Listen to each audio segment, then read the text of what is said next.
Om Swastiastu. Selamat siang kepada Bu Suami selaku Guru PPKN. Perkenalkan, nama saya Gusti Aidi Wigita Lestari dari kelas 12 MIPA 2 nomor absen 2. Pada kesempatan yang berbahagia ini, saya akan memberikan tanggapan mengenai topik yang akan dibahas melalui video ini, yaitu Persatuan dan Kesatuan Bangsa Indonesia yang saat ini tengah diganggu oleh munculnya paham radikalisme dan terorisme yang diwujudkan dalam bentuk tindakan kekerasan seperti yang terjadi di Papua. Setelah mendengar topik tersebut, muncullah beberapa pertanyaan di benak saya. Seperti yang pertama, apakah yang dimaksud dengan radikalisme? Yang kedua, apa hubungannya radikalisme dengan terorisme serta kasus yang sedang marak saat ini?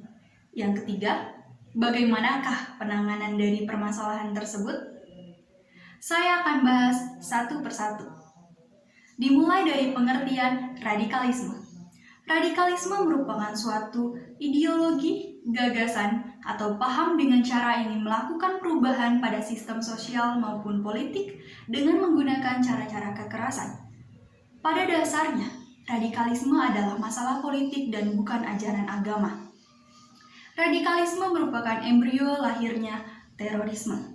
Seperti yang dikutip dari laman tribunnews.com, anggota Satgas Gakum Polda Papua Bribtu Hedar yang sempat disandra kelompok kriminal bersenjata atau KKB ditemukan meninggal dunia. Fakta di atas menunjukkan dengan gamblang bahwa potret nyata radikalisme dan terorisme di mana gerakan Papua Merdeka terus merongrong di negeri ini.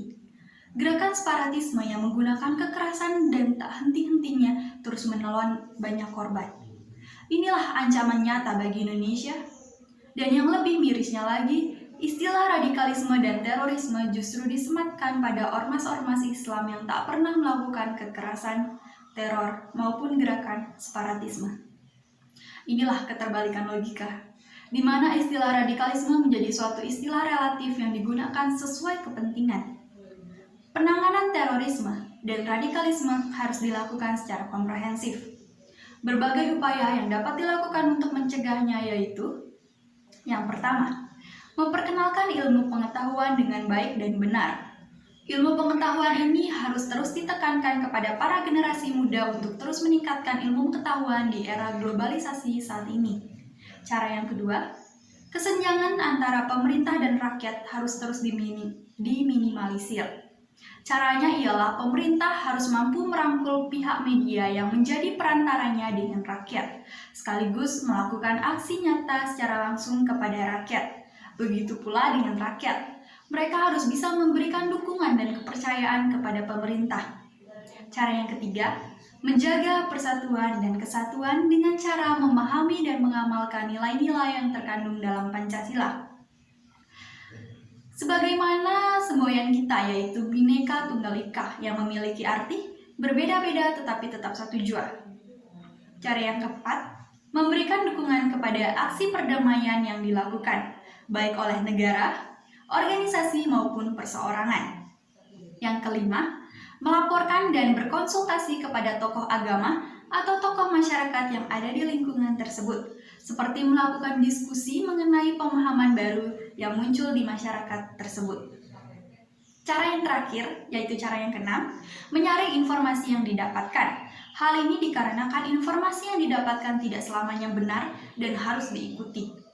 Oleh karena itu, kita harus bisa menyaring informasi yang didapat sehingga tidak sembarangan membenarkan, menyalahkan, dan mengikuti informasi tersebut. Disinilah pentingnya masyarakat untuk memahami apa itu sebenarnya radikalisme, agar masyarakat tidak sembarangan menempatkan istilah tertentu. Apalagi menyematkan istilah radikalisme pada simbol-simbol, identitas, dan ormas-ormas Islam karena ini sangat berbahaya. Hal ini dapat memandulkan pola pikir dan logika, sehingga masyarakat menempatkan istilah radikalisme pada sesuatu yang justru faktanya tidak dapat diraba dan di lain sisi mengabaikan fakta dan wujud sebenarnya dari radikalisme.